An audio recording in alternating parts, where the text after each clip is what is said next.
Hey everyone! Today on the plastic canvas we're painting the red guard from Gloomhaven Jaws of the Lion by Cephalofair Games.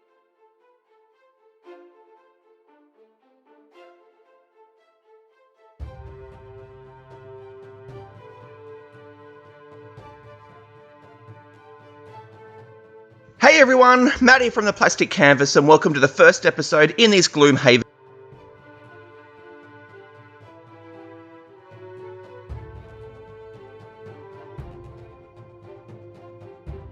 So for a while now I've wanted to have a go at doing some NMM or non-metallic metal, and that's just simply painting a surface to look as though it's made of metal without actually using any metallic paints. Now the main reason why I've wanted to have a go at doing this is because if you can do it well, using non-metallic metals and actually painting in the reflections gives a more accurate representation of how metal looks than what it does using metallic paints. And the main reason for that is because metals have quite a distinctive way of reflecting light, and metallic paints don't reflect light in that same way because they are a paint as opposed to a metal. So if we have a look at these steel tubes that are being lit from above, we can see because the metal is so reflective exactly where the light is hitting the tube and then bouncing back to our eyes, and that it's not being consistently lit from top to bottom. But then when we look at something like this towel here that is far, far less reflective than the metal, you can see it looks completely different under light. You get a sense of the direction of the light that's coming in, but it's more consistently lit from the highlight through to the shadow. So when doing NMM, we're actually painting the reflections like what you can see here, because metallic paints, being a paint, are just simply not reflective enough to do that. So here's the artwork for the red guard, and it was once I saw this picture that I knew that this was the mini where I was finally going to have my very first go at NMM, because you can see with the way that the light is reflecting off the armor there, using metallic paints is just not going to give that same look, because while metallics are great for just giving a simple impression of metal, like I said earlier, they just don't reflect light in the same way that actual metal does. So the main focus of this video is how I used NMM to paint the armor panels and what I learnt along the way. So for all of the other parts, I'll just quickly show little bits and pieces here and there just to give you a good enough sense of the colours and that I'm using. But yeah, the vast majority of this video will be how I painted the armor. So I started base coating with Carnage Red, and I chose Carnage Red because of my mid-range reds, this one's at the darker end.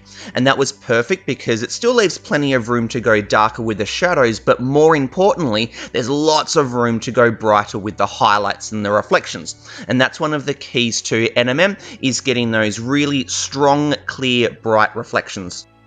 So once the base coating was done, I then moved on to Mars Red, which is a much more saturated red, and I'm using this just to block in where I want the reflections to be. I'm not worrying about blending out the edges or anything like that. That will come later on. This is simply just blocking in where I think the reflection should be. And this was an aspect that I found very tricky, just trying to put them into the correct spot so that the reflections looked right. So what I did is I just treated each armor panel as its own separate shape, and for each of them, I just thought about them as a cylinder, so like what you saw in those images earlier on. And with each of them, they just had a vertical line of reflection running from one end to the other, so I just did the same thing with each of these. I just painted a vertical line straight down the middle because that was the most protruding part of the radius, so I figured that's where the light would be hitting. And then I did the bottom edge, the bottom horizontal edge of each armor piece as well, because I figured that would catch some light as well. Now I've moved back to Carnage Red, which was the same red that I used to base coat with, and I've just heavily thinned it down with water to more of a glaze-like consistency. And so now I'm just glazing it on, starting where the Carnage Red already is between the highlights, and then just painting it over the Mars Red. And then I just let that dry, and then just repeat that again. And by repeating that with very thin layers, it's just gradually smoothing that blend out between the Carnage Red and the Mars Red. So just a quick side note while I'm repeating this glazing step, to make it as clear as possible the steps that I'm going through to do the NMM, I'm only painting a very, very small portion of the mini to start with. So I'm just painting these groinal armor pieces. I'm doing them from start to finish to show you how I go through it, and then once that's done, then I'll more quickly show the rest of the armor pieces so that you can see how the whole thing progresses. But yeah, just for the moment, start to finish, just with these 3 groinal armor pieces.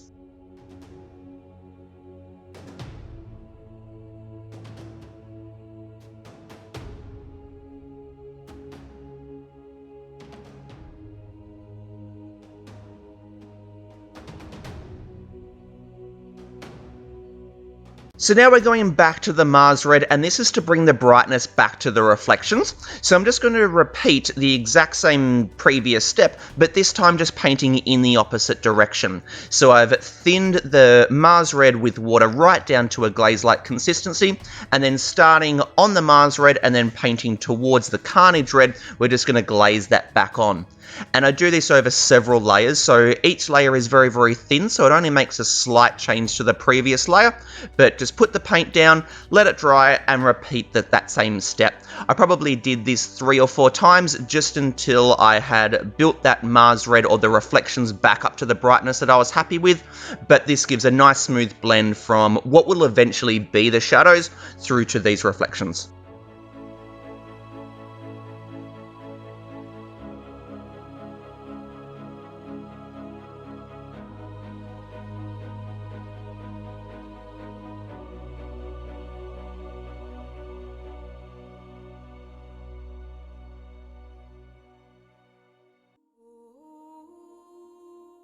So the eventual final step with the reflections will be to use pure white just in the small areas where the reflections will be the brightest. But in order to be able to get to the pure white, we need to start building up a transition from the Carnage Red, which is the darkest red, through to that white.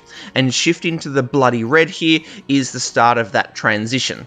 So this is a brighter red than the Mars Red, but is still very, very saturated. So here's the finished photo of the red garden. If you just look at the area that I'm painting at the moment, just that groinal armor area, you can see I've got the brightest reflection as like an upside down T at the bottom of each of those 3 pieces, and then the left and right corners as well. And so what I'm doing here with the bloody red is covering up most of the Mars Red, but just leaving the areas of the Mars Red in the upper areas exposed so that we start to get a transition from the Carnage Red to the Mars Red to the bloody red.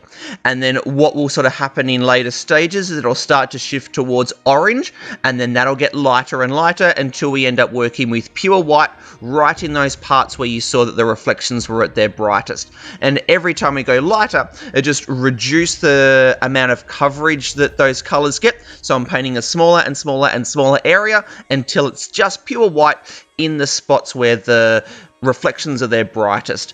And the idea here is that we end up with just a nice transition from the Carnage Red through to the Mars Red, through to the bloody red, now onto the orange, and then this will gradually get lighter and lighter until we're just at that pure white. So the paint here still has been thinned down, more so than what I usually would if I'm just doing regular base coating, but not as much as what it was for those earlier stages where I was doing more of a glaze. Because by thinning the paint down, the thinner it is, the more control you have over how quickly you build up the opacity of the color. And so by thinning it down, it just gives really, really good control over how quickly the brightness comes into the reflections. And so by doing this probably over 3 to 4 layers, I would say, I'm able to stop exactly when I'm at the brightness that I want. And even if you do, like, say, one layer covers a certain amount of area, then the next layer with that same color covers just a little bit less area, then you're able to really get those nice smooth transitions from one color to the next. But yeah, still thinned down, but just not as much as earlier when I was glazing it.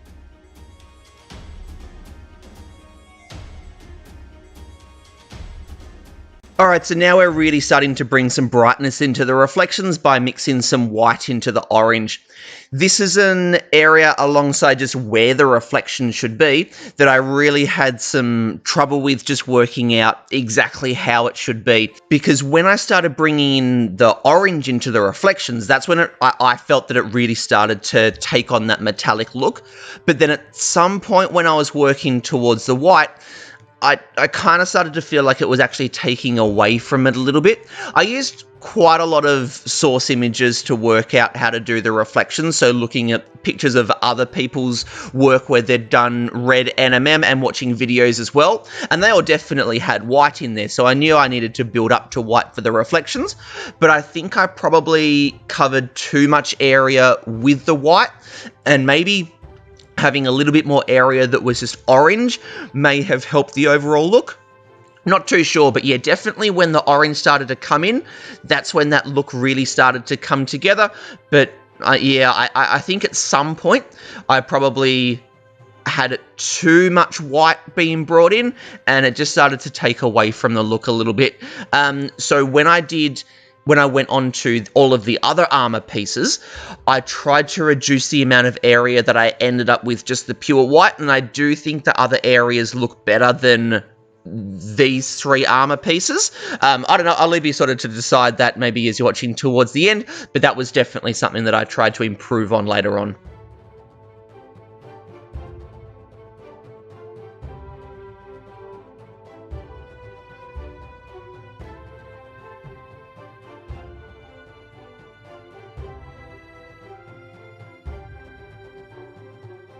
So here I'm now really starting to bring in more and more white into the paint mix for each layer, and this is really building the concentration of the reflection towards that upside down T in the middle and then those bottom left and right corners as I'm gradually reducing the amount of surface area that I'm covering with each layer. And now here we are with the pure white, and this is just right where I want those reflections to be their brightest. But like I was saying earlier, at some point as the white was starting to come in, I think it just started to take away a little bit just from the metallic look that I really liked when it was more of the orange. So yeah, that was for, for future projects where I do some NMM, that'll definitely be something that I try and sort of play with a little bit more, is maybe having more of the mid-tones, I suppose, of the reflections, so in this case with the orange, and maybe a little less of the real bright reflections, because yeah, just somewhere along the way, I think it just started to take away from the look. I don't know, that's just my own personal opinion, but yeah, that's just sort of how I was feeling. But now we're going into the shadows. And to do that, I've just mixed some black into the Carnage red, which is the red that I used to base coat with, just to darken it down. And I'm just putting these in between the highlights, or the reflections, sorry, running in the same direction. So if we have a look back at these pictures that we looked at earlier of these steel tubes, you can see that the shadows and the brightest reflections are running in the same direction. And so that's what I was making sure I did here. And I also ran a thin black line underneath where each of these armor pieces protrude, just to get a nice little bit of contrast in there. So now that groinal piece of armor is done, and I don't know if it has a proper name, that's just all I could think of. If you do know what its proper name is, please put it in the comments down below. I'd be very interested to hear if there is a special name for it. But now that part is done, we're working on the rest of the armor panels, and I'm painting these in just the exact same way as what I took you through so far. So I'm speeding this part of the footage up just to keep the time on the video down, but still so that you can see how the rest of the mini progresses. Now there's really only one main tweak that I made once I moved on from that first part of the armor, and that was to cover a larger area with the orange part of the reflections and a smaller area with the white. So like I was talking about earlier, I really liked the way that the metallic look started to come out once I was working orange into the reflections, but that I thought I covered too much area with the white, and at some point with that part, it started to take away a little bit from that metallic look. So even though, yeah, I'm going through the exact same steps, once I got to working in orange into the reflections, I just covered a larger area with it, and then as I started to lighten it and work towards the white, I really made sure that I kept it just to where I wanted the reflections to be their absolute brightest, but that I allowed more of the other tones in there to show through.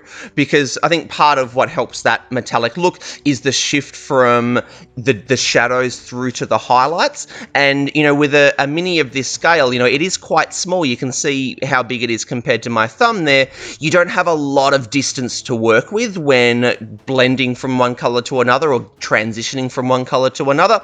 And so, yeah, I just tried to focus more on having more of the mid-tones in the reflections showing through, and I think that worked really well because I think I did a better job of the rest of the armor compared to that initial part that I did. I was still really, really happy with that first part of the armor that I showed you, and that was literally my very, very, very first go at NMM, but I think once I moved on from there and had a better idea of what was going to really help it have that metallic look, yeah, I think the rest of the armor panels came up a bit better. So you may have noticed just before I laid down some grey on the shield, that was just to be a base for the NMM that I was going to be doing then, but I decided to put that on hold before painting the other parts of the mini and then finishing with the shield. So all of the other highlighting and shading that you see me do is just done in the exact same way that I normally do it, so I won't talk about that too much because I've gone through that quite a few times and the focus is the NMM. So I'm just going to leave you to watch as I paint the other parts of the mini, and then when we come back to the shield, I'll then come back in and talk about what went wrong and then how I was able to fix it.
Alright, so the rest of the mini is now done, and so we're coming back to the shield to do the NMM. So before starting this, I wanted to find a picture online to use as a source image, just as a bit of a guide for where the different reflections should be, and how the different tones should look. So here is the image that I found that I went with, and you can see that it's got those two really, really bright reflections, and then those deep shadows in the middle there. So yeah, this is what I was using as a bit of a guide. So now as we come back here, you can see that I'm trying to build up two reflections, one on the left and the right, and then the shadows in between. And I showed you just before the three different greys here that I'm using. Well, I've got a light and a medium grey, and then black as well.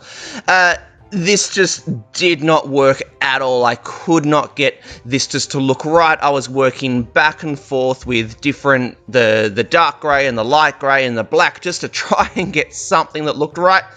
I just could not do it. I think I don't know whether my experience is just too limited to be able to get the tones right. Anyway, I decided, no, just keep it simple, work with just one reflection. So now you can see I've painted back over everything that I did, and now I'm just building up one simple reflection in the middle. So I just basically laid a lighter grey down in the middle, and then just kind of wet blended in then the medium grey kind of either side of that to smooth it out, and then the really, really dark grey on the far left and right side. And just by keeping those nice and smooth, just smooth transitions between each of them, and then really having that final bright line right down the middle, that was much more effective. So keeping it simple is definitely what worked. And now, rather than doing some NMM for this fine detailing, I just went to my bronze color, just painted in that detailing. This is the character that my wife is going to be using, and she wanted that to be bronze, so yeah, I just kept it nice and easy for myself, because I was happy with how the silver metallic looked. I thought, quit while you're ahead, and just went straight to my bronze metallic, and I think that worked pretty well. And then I realised after painting the shield that I'd completely forgotten to do the shadows for all of the rest of the armour. So here I've just mixed that black back into the Carnage red, and now I'm just laying those shadows down, just running in the same direction on each armour panel as what the highlights are, and the brightest reflections, and then just putting them in between.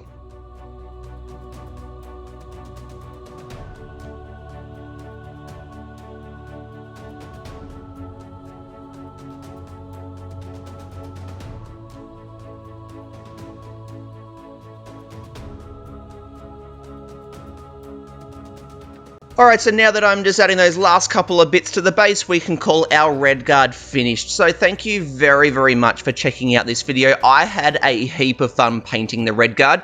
It's not very often really that you get to paint something in a completely brand new way, and doing the NMM, this is my very, very first time doing it, and I did have lots of fun. It was really good to start something completely new that I had not done at all before, and to really go through the process of, looking to see how other people have done it, looking at different techniques, working out what's going to be the most effective way for this particular mini, having a go at it, working out what works, what doesn't, and then having that opportunity to sort of reapply what you've learnt.